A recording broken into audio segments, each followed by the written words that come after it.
CC Mehta auditorium में dynamics of earth surface processes विषय पर 26वां वार्षिक सम्मेलन का आज 3 दिनों के लिए शुरू हुआ है। एमएसयू डिपार्टमेंट ऑफ जियोलॉजी और डिपार्टमेंट ऑफ ज्योग्राफी के संयुक्त उपक्रम में एमएसयू के सीसी मेहता ऑडिटोरियम में dynamics of earth surface processes विषय पर 26वें आईजीआई राष्ट्रीय सम्मेलन का आज से दीप प्रागट्य के साथ प्रारंभ हुआ। ये नेशनल कॉन्फ्रेंस 22 नवंबर तक चलेगी।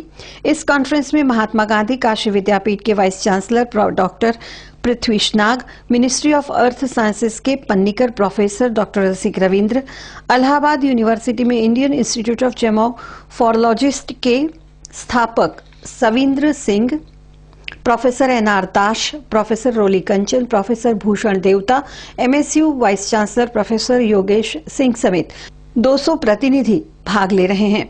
ये 26th annual conference Indian Institute of Geomorphologists का हम लोग डिपार्टमेंट ऑफ ज्योग्राफी और department of geology, faculty of science, Maharaja Sayajirao university के तरफ से ऑर्गेनाइज कर रहे हैं।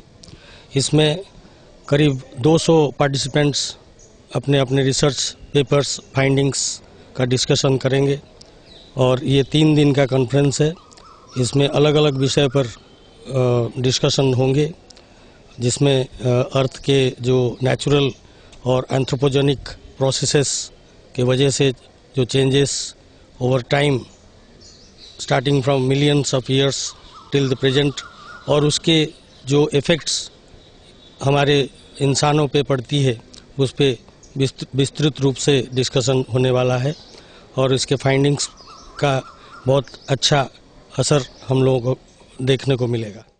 ये जो 3 दिन का कॉन्फ्रेंस यहाँ हो रहा है इंडियन इंस्टीट्यूट ऑफ जियोमॉर्फोलॉजिस्ट के तत्वाधान में, तो उसमें देश के सारे जियोमॉर्फोलॉजिस्ट यहाँ आए हैं जो कि जियोलॉजी और ज्योग्राफी बैकग्राउंड से हैं। जो मेन उद्देश्य है वो है कि जो डायनामिज्म है जियोमॉर्फिक प्रोसेस का, उसके बारे में चर्चा करने का। जैसे हम लोग देखते आ रहे हैं कि जो जियोमॉर्फिक प्रोसेसेस हैं वो नेशनल लेवल पे या रीजनल लेवल पे या इवन लोकल लेवल पे भी बहुत चेंजेस आते जा रहे हैं।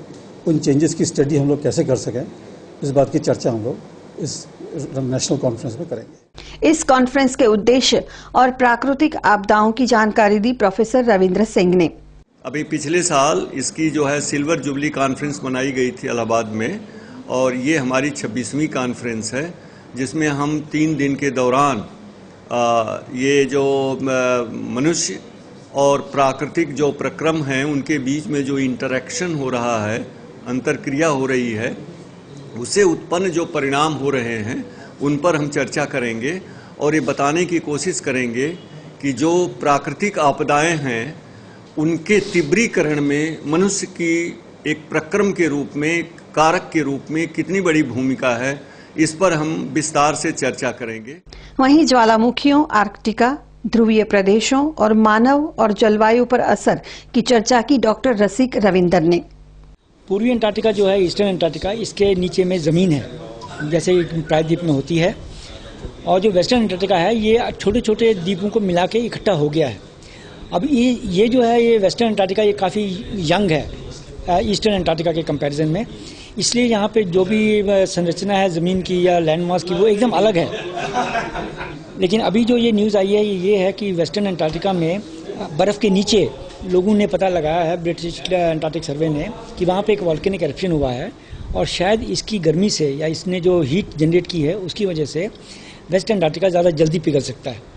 तो इसमें कोई घबराने की ऐसी बात नहीं है। वेस्ट अंटार्कटिका वैसे भी पिघल रहा है क्योंकि उसकी जो बर्फ़ की थिकनेस है, जो बर्फ़ की जो चौड़ाई है या गहराई है वो बहुत कम है ईस्टर्न अंटार्कटिका के कंपैरिजन में। ईस्टर्न अंटार्कटिका में 4 किलोमीटर की बर्फ़ की परत है जिसके नीचे ज़मीन है, और वेस्टर्न अंटार्कटिका में इतनी बड़ी गहराई आपको नहीं मिलती है। उसके नीचे बेसिकली पानी है और ये छोटे छोटे द्वीप जो हैं ये सब जियोलॉजिकल प्रोसेसेस से इकट्ठे हो गए हैं और एक उन्होंने बहुत बड़ा एक लैंड मास बना दिया है। तो ये बेसिकली इस सब की परिभाषा है।